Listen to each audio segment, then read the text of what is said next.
सिंह, तुम्हारे और मेरे बीच रंजिश की दीवार इतनी ऊंची हो गई थी कि मौत के अंधेरे के अलावा और कुछ नजर नहीं आ रहा था। मगर मेरे पिता की जान बचाने की कोशिश करके तुमने इंसानियत का सबूत दिया है। सूरज सिंह, सिर्फ तुम्हारी गवाही मेरे पिता के कातिल को सजा दिला सकती है। और मुझे उम्मीद ही नहीं बल्कि पूरा यकीन है कि कल अदालत में तुम वही गवाही दोगे जिसकी गवाही तुम्हारा दिल देगा, तुम्हारी आत्मा देगी। तुम सच कहोगे।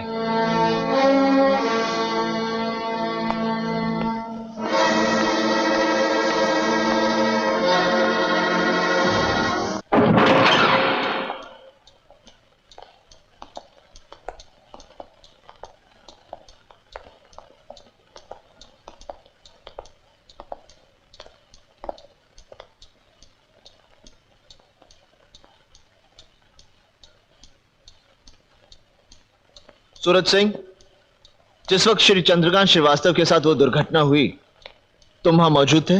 जी हाँ, मैं वहीं मौजूद था। क्या यह सच है कि श्री चंद्रकांत श्रीवास्तव को इन दोनों ने अपने शिकंजे में ले रखा था? जी हाँ, यह सच है। और इनके बीच हाथापाई हो रही थी? हाँ। इसका मतलब श्री चंद्रकांत श्रीवास्तव का खून इन दोनों ने किया। वकील साहब, जिस वक्त जेलर और मंत्री जी चंद्रकांत जी पर हावी थे, अचानक मैं वहां पहुंचा और मैंने देखा चंद्रकांत जी जख्मी हाल में पड़े थे और उनके हाथ से जहर की शीशी छीनकर मंत्री जी ने दूर फेंक दी। सूरज सिंह! जज साहब, दरअसल श्री चंद्रकांत श्रीवास्तव आत्महत्या करने की कोशिश कर रहे थे और जेलर साहब और मंत्री जी ने उनकी जान बचाने की कोशिश की। तुम झूठ बोल रहे हो सूरज सिंह, झूठ बोल रहे हो। तुम बिक गए हो। जज साहब, ये झूठ बोल रहा है, झूठ बोल रहा है। Mister Karan Srivastava, it's court room, please behave yourself. Your honour, ये जहर की शीशी, आत्महत्या करने की कोशिश, ये सब झूठ है योर ऑनर।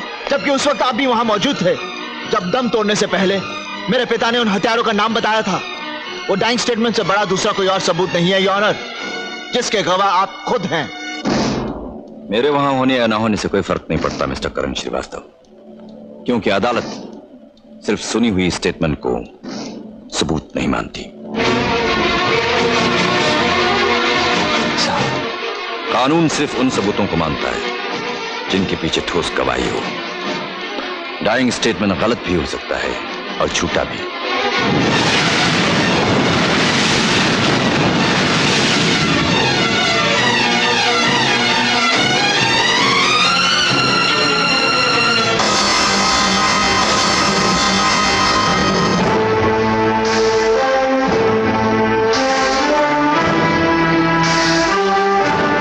गवाह सूरज सिंह के बयान और पोस्टमार्टम की रिपोर्ट से यह साबित होता है कि श्री चंद्रकांत श्रीवास्तव ने आत्महत्या की है। Case dismissed, court अजर्न्ड।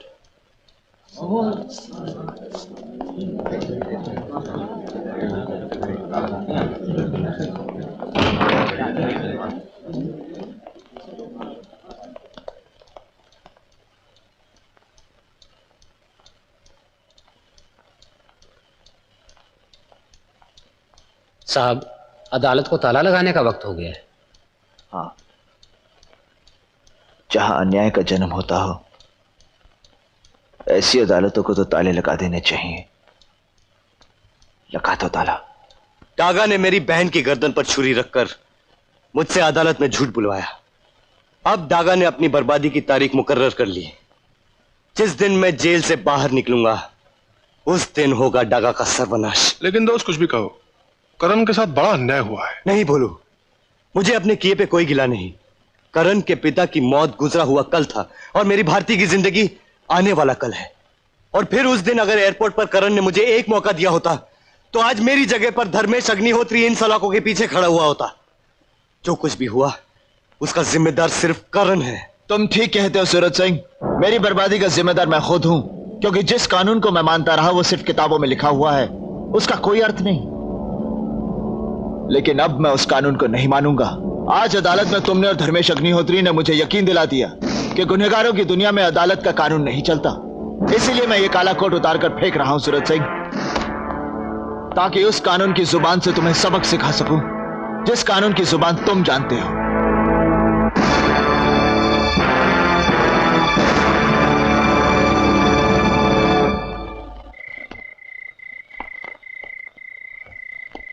Justice Dharmesh Agnihotri. करण, इतनी रात गए तुम यहां क्या कर रहे हो? जिसका बाप कत्ल कर दिया गया हो उसे सिर्फ अपनी मां का सिंदूर नोचने वालों की तलाश होती है। मैं समझा नहीं, तुम कहना क्या चाहते हो?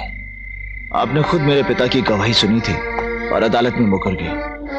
मैं आपसे सिर्फ इतना पूछना चाहता हूं कि किसने खरीदा है आपको? किसने?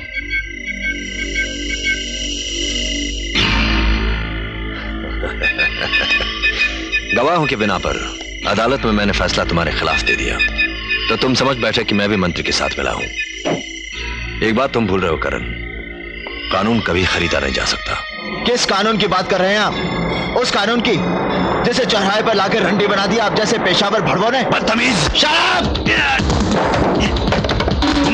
बताओ अदालत में तुमने झूठ क्यों बोला? बताओ क्या बदतमीजी! बताओ नहीं तो मैं तुझे मार दूंगा। बताओ कातिल कौन है? बताओ। तुमने मेरे डैडी पे हाथ उठाया। विद्या, तुम नहीं जानती तुम्हारा बाप कितना कमीना है। चुप रहो और निकल जाओ इस घर से। आज से तुम्हारा मेरा कोई रिश्ता नहीं। ठीक है विद्या, लेकिन एक रिश्ता जरूर रहेगा और वो ये कि तुम्हारे बाप का कत्ल मेरे हाथों हुआ। अरे छोड़ो मुझे। जस्टिस धर्मेश अग्निहोत्री, तुमने तो मुझे बताया नहीं, लेकिन जेल में मंत्री और जेलर मुझे जरूर बता देंगे कि तुम्हें किसने खरीदा है।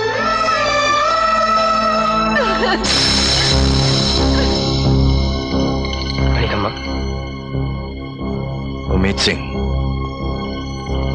इसे जेल जाने से रोकना होगा।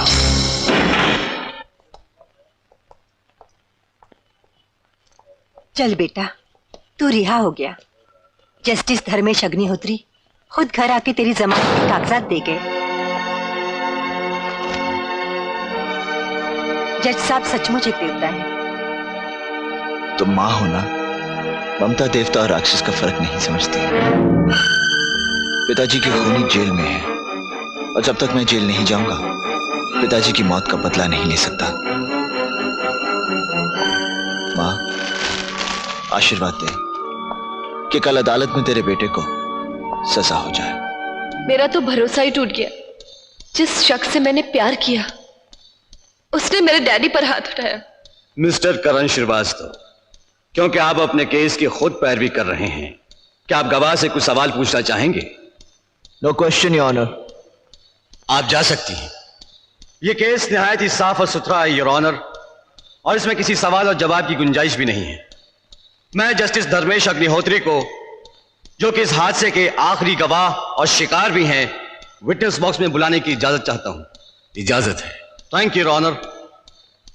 योर ऑनर, इस केस के मुतल्लिक सवाल पूछे जाने से पहले मैं आपसे दरख्वास्त करूंगा कि मैं अदालत में कुछ बोल सकूं। इजाजत है। मैं जानता हूं कि इस केस में मुल्जिम करण श्रीवास्तव को 100% सजा हो जाएगी। मैं यह भी जानता हूं कि सजा याफ्ता होने के बाद इस बेचारे की वकालत करने की लाइसेंस छीन जाएगी, जो मैं हरगिज नहीं चाहता। योर ऑनर, करण श्रीवास्तव के उज्जवल भविष्य को ध्यान में रखते हुए मैं ये केस वापस लेता हूं। योर ऑनर, केस वापस लेके जज साहब ने अपना मकसद तो बयान कर दिया, पर उस हादसे के पीछे मेरे मकसद को समझने की कोशिश नहीं की। अगर अदालत इजाजत दे तो मैं कानून के सामने अपने मकसद का इजहार करूं। इजाजत है। जज साहब, आप अपना केस तो वापस ले ही रहे हैं, तो एक बात सच बताने में क्या हर्ज है? मैं आपके घर रात 11 बजे आया था। सही है। तोड़फोड़ की, कानून को मैंने गालियां दी और आपको ऊंच नीच कहा। बिल्कुल सही है। और जब आप पर हाथ उठाने के लिए मैंने अपना हाथ उठाया तो ऐन वक्त पर पुलिस पहुंच गई। ये भी सही है। योर ऑनर, अगर ऐन वक्त पर पुलिस नहीं पहुंचती तो मेरा यह हाथ जज साहब के मुंह पर यूं पड़ता।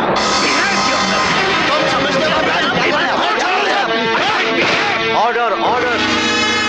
मिस्टर करण श्रीवास्तव को कानून अपने हाथों में लेने और बाइज्जत जज पर हाथ उठाने के जुर्म में यह अदालत 6 महीने कैद बामुशक्कत की सजा देती है।